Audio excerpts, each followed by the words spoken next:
Selamat datang di channel Yuda Media HD di segmen Buzzer RP Politik. Ada yang baru nih. Kemarin kan ada yang kode-kodean sama Pak Anies. Katanya Pak Anies menarik. Nah sekarang Ibu Puan Maharani bilang Kaisang bagus. Kita tetap berupaya untuk tetap melakukan komunikasi dengan semua partai, dan pasti setiap partai punya calon unggulan. Jadi ya kita tetap upayakan, kan waktunya masih lama, masih sampai Agustus. Mbak mau nanya soal pilkada Jateng, ini banyak banget pilkadanya. Mau nanya soal pilkada Jateng, ini kan kemarin LSI mengeluarkan rilis dan itu mengejutkan, elektabilitas Mas Kaisang itu lebih tinggi daripada Mas Pacul gitu. Mungkin ada tanggapan gitu tiba-tiba adanya nama Mas Kaisang gitu. Nggak apa-apa, bagus. Tapi kan Mas Pacul mungkin lebih bagus. ini di Jateng, tapi kok malah Mas Kaisang gitu. Ya nggak apa-apa, bagus Kaisang. Itu mungkin dipertimbangkan nggak sih Mas Ya, Kaisang? jadi salah satu pertimbangan juga. Mbak, artinya masih ada komunikasi untuk terkait cawagup di DKI ini, masih komunikasi sama PKS untuk tidak terlalu saklek untuk Sohibul Iman atau gimana sih Mbak Puan? Ya semua partai kan punya calonnya masing-masing, tapi komunikasi tetap kita lakukan. Kita lihat nanti pada waktunya mana yang bisa klop untuk bisa bareng-bareng. Kalau di luar politik. Wow, Kaisang bagus, Pak Anies menarik. Hehehe. Ibu Puan Maharani sebagai ketua DPP PDIP ini kayaknya lebih lunak ya daripada elit-elit partai PDIP yang lain gitu. Yang satu ini nggak lunak nih. Ini kebalikan dari Ibu Puan. Pak Hasto, hasil survei bilang Mas Kaisang paling tinggi loh di Pilgub Jawa Tengah. Panik kan? Panik lah, masa enggak? Panik lah. Kaisang bahkan mengungguli Kapolda Jawa Tengah Irjen Pol Ahmad Lutfi yang digadang-gadang bakal maju Pilkada Jawa Tengah 2024. Direktur Eksekutif LSI Jayadi Hanan menjelaskan dalam simulasi 6 nama, Kaisang Pangarep unggul dengan perolehan 25,6%. Sementara di Jawa Tengah itu masih kolam tongkol. Jadi Kaisang kalau masuk ke Jawa Tengah, waktu justru akan menjadi hiunya. Nah, survei Lembaga Survei Indonesia menunjukkan bahwa tesis itu betul. Bahwa kalau ada Kaisang, dia adalah hiunya. Pak Hasto, lihat dong survei barusan itu, survei LSI. Ya, Mas Kaisang dari PSI aja surveinya tertinggi di Pilgub Jawa Tengah. Kok masih bisa Pak Hasto bilang basisnya PDIP di Jawa Tengah?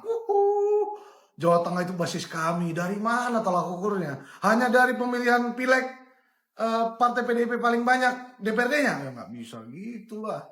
Kemarin Pak Ganjar diusung PDIP ya, jelas-jelas kalah kok. Padahal Pak Ganjar 10 tahun jadi gubernur di Jawa Tengah, tapi kalah lawan Pak Prabowo di Pilpres di Provinsi Jawa Tengah. 10 tahun ngapain itu ya? Kok bisa kalah ya? Berarti warga Jawa Tengah nggak merasa puas-puas banget terhadap kinerja Pak Ganjar, betul kan? Jadi Pak Hasto, jangan klaim-klaim ya bahwa Jawa Tengah atau di provinsi mana itu basisnya PDIP. Padahal jelas-jelas kemarin di Pilpres diusung PDIP, Pak Ganjar kalah telak lagi.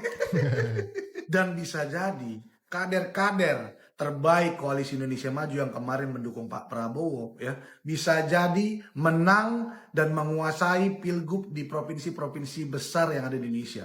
Contohnya di Sumatera Utara ada Bang Bobi Nasution, di Jawa Tengah ada Mas Kaisang, di Jawa Barat ada Kang Deddy Mulyadi, di DKI Jakarta ada Kang Ridwan Kamil, di Jawa Timur ada Bu Kofifa, di Banten ada Bu Airin dan Bang Andra Soni. Semua itu kader-kader Koalisi Indonesia Maju, Golkar, Gerindra, dan lain-lain. Jadi saya pikir bahaya ini buat partai PDIP. Kader-kadernya abis ini mau jadi gubernur di mana ya? Coba.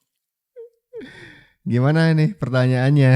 Kayaknya Koalisi Indonesia Maju mencalonkan nama-nama beken nih, nama-nama besar yang secara survei hasilnya tuh tinggi sekali. Pertanyaannya adalah, kader PDIP nanti akan jadi pilkadanya jadi kepala daerah terpilih di mana nih? Daerah sebelah mana nih gitu. Proses politik perjuangan terhadap bangsa yang serba tidak enak. Ya, dia dipenjara, ya dia dibuang, dan Soekarno tidak pernah berhenti. Dimaknai dalam zaman sekarang apa Pak? Kenapa? Dimaknai dalam zaman sekarang. Dengan demokrasi yang sekarang gitu. Oh sama, Soekarno tidak pernah membicarakan kepentingan pribadi, tidak pernah membicarakan kepentingan keluarga. Dia dia berbicara terhadap nasib bangsa dan negaranya. Maka anak-anak muda memang kalau kita mau belajar dari Soekarno, ya apinya ini yang diwarisi, jangan abunya. Apa? Apinya api perjuangan yang tidak pernah menyerah, tidak pernah takut. Kalau dulu melawan Belanda, Soekarno bilang, nanti kamu akan melawan bangsamu sendiri. Rasa-rasanya hari ini terjadi itu. Makanya mari kita luruskan sesuatu yang bengkok dan tentu saja membawa semangat yang dikobarkan oleh Soekarno. Soekarno memang tidak pernah berbicara keluarga, tapi keluarga dari Soekarno yang selalu membicarakan Soekarno. Iya. Karena sampai sekarang tokoh atau figur Soekarno ini masih jadi lambang dan juga filosofi dari PDIP gitu ya. Dan bahkan terah PDIP ini terah Soekarno.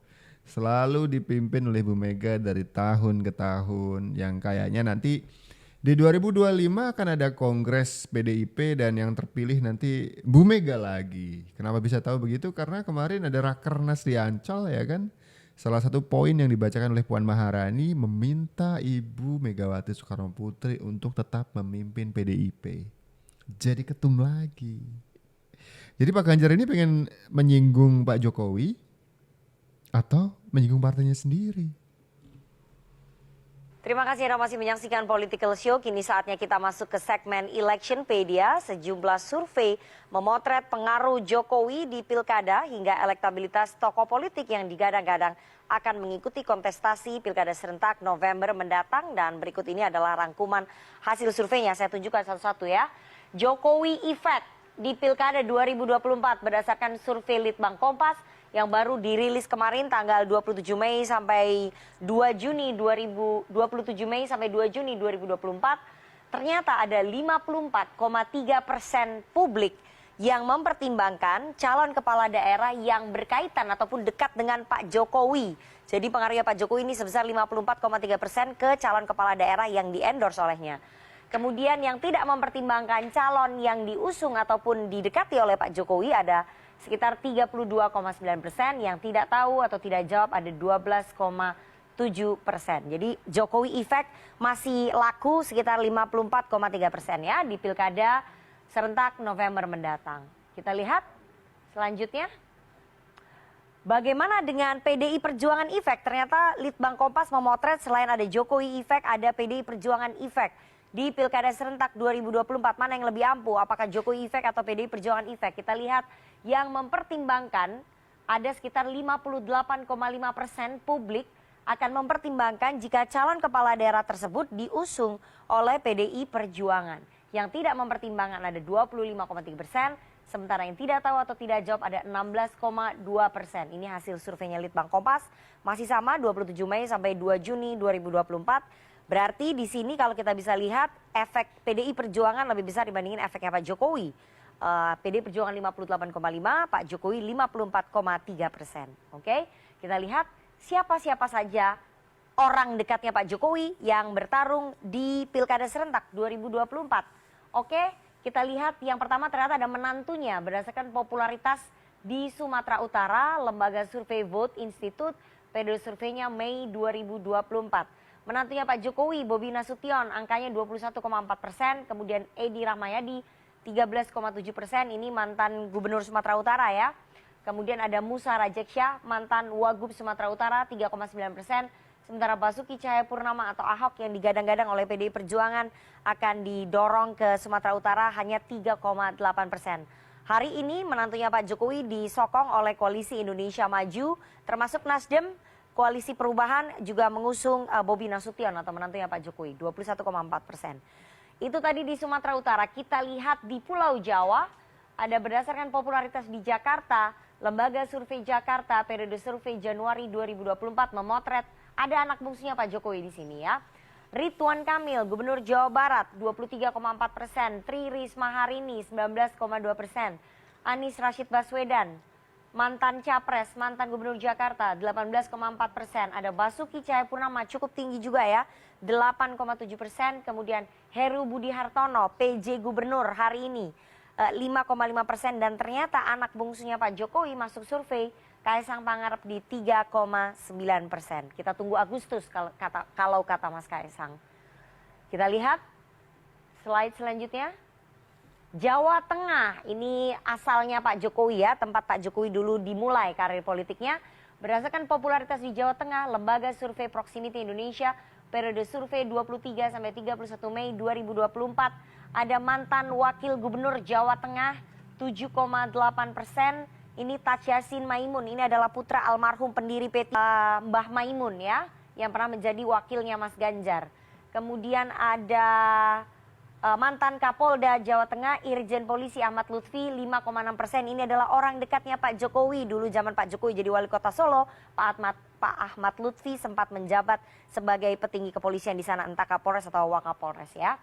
Kemudian ada Bupati Kendal Diko Ganindito, angkanya 4,3%. Kemudian ada Sudaryono, ini orang dekatnya Pak Prabowo juga kalau nggak salah, ini adalah Ketua DPD Gerindra Jawa Tengah, jumlahnya 3,6% elektoralnya. Hendar Prihadi, mantan wali kota Semarang, angkanya 2,6%. PDI Perjuangan tampaknya galau apakah akan mengirim Hendar Prihadi ke Jawa Tengah atau ke DKI Jakarta untuk disorongkan bersama dengan Anies Baswedan. Tapi kita belum tahu, nanti kita akan bahas dengan efeknya Pak Jokowi sebesar 54,3%. Apakah Pak Jokowi masih ampuh untuk mengendorse calon-calon kepala daerah sampai harus mengumpulkan ketua umum partai di istana? Apakah ini bentuk cawe-cawe Jokowi mempertahankan panggung politiknya? Seru sekali kalimat terakhir ya, cawe-cawe Jokowi untuk mempertahankan panggung politiknya. Pun juga kalau misalkan bermodal dengan tingkat approval rate dari masyarakat di atas 50%, maka Joko Widodo seharusnya partai-partai politik itu yang memperebutkan sosok dari Joko Widodo untuk mengendorse partai mereka gitu. Jadi bukan Jokowi yang melamar-lamar. Kalau misalkan kita bahas soal rapor ya, dengan angka segini begitu, lebih masuk akal kalau partai-partai politik itu memohon-mohon kepada Jokowi untuk bisa di-endorse partainya daripada Jokowi memohon-mohon mengemis-ngemis untuk bisa dikasih panggung politik. Logikanya gitu, matematis saja. Orang kan banyak mengatakan bahwa yang meninggalkan PDIP itu Pak Jokowi atau meninggalkan Ganjar. Ini kan sebenarnya orang lupa ya, bahwa orang pertama yang mendukung Ganjar menjadi calon presiden itu adalah namanya Jokowi. Bersama dengan mantan wali kota Solo itu siapa? FX Rudi Gunawan ya. Ya, kan gitu. Mereka ini berdua lah yang merancang Ganjar untuk maju sebagai calon presiden. Sehingga berhadapan dengan DPD PDIP Jawa Tengah yaitu Bambang Pacul CS. Kan itu kita lihat. Ya. Nah, artinya apa? Jokowi itu supporter pertama. Dan saat itu Megawati masih belum setuju Ganjar untuk menjadi calon presiden. Dan komentar-komentar Hasto juga nggak enak. Ya kan? Dengan Mbak Puan kita udah tahu lah. Katanya sampai acara Mbak Puan tidak diundang dia kan, segala macam, itu yang menjadi dia viralkan terus kan, gitu. Di media sosial. Nah, jadi kalau kita lihat memang Pak Jokowi waktu itu memang Ganjar benar. Gitu. Nah, dalam proses selanjutnya kan kita lihat bahwa ini kan orang mempelajari.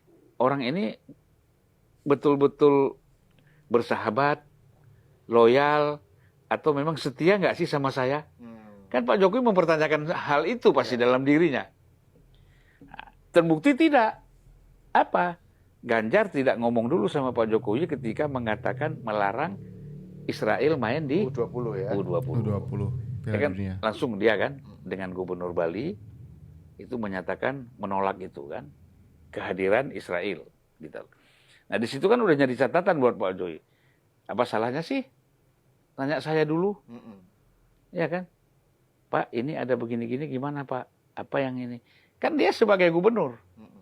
Ternyata dia lebih mementingkan PDIP-nya daripada Pak Jokowi, faktor Jokowi. Artinya kan ini udah mulai renggang nih, di situ ya hubungan itu. Nah kemudian bagi Ganjar dia berpikir juga ya wajar kalau dia berpikir bukan sebagai kawan, tapi berpikir sebagai politisi, ya kan? Nah, di sini menyangkut aspek moral juga kan? Artinya dia berpikir, gua kalau ngikutin Jokowi kan Jokowi nggak bisa calonkan saya jadi presiden, nggak punya partai. Oke presiden, tapi tidak punya partai untuk mencalonkan saya. Kalau saya dengan Megawati, dan PDIP, kan saya jauh lebih besar untuk menjadi capres. Jadi soal tiket ya. Gitu. Soal tiket. Lah, lama-kelamaan kan, Jokowi kan berpikir, ya wis, orang Jawa kan begitu, ya wis ya, kalau kamu memang mau ke sana aja. Ya kan nggak apa-apa. Kita berpisah. Nah, orang tuh nggak paham itu. Yang dilihat kan yang wujud aja. Orang kan banyak. Oke, ini menarik ya ketika menganalisa bagaimana tuduhan dari Deddy Sitorus yang mengatakan Jokowi itu membakar rumahnya sendiri. Nah, setelah kita mendengar cerita barusan, sebenarnya yang meninggalkan itu Jokowi meninggalkan PDIP atau PDIP meninggalkan Jokowi?